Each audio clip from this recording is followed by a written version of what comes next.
Pesawat meluncur di hari Jumat.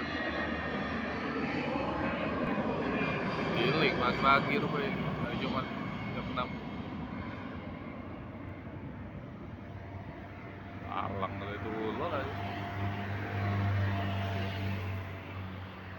Tahu dia.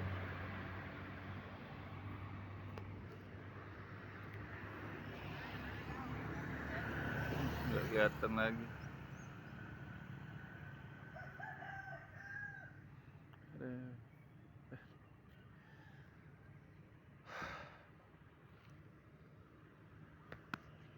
Baru satu pesawat Citylink.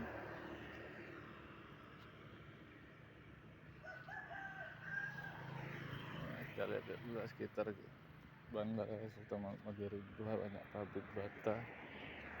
Nah, jalan di sini jadi jalan lintas kalau macet di daerah KM 16-15. Jalan di sini jalan pintas, tembusnya ke komplek Auri Angkatan Udara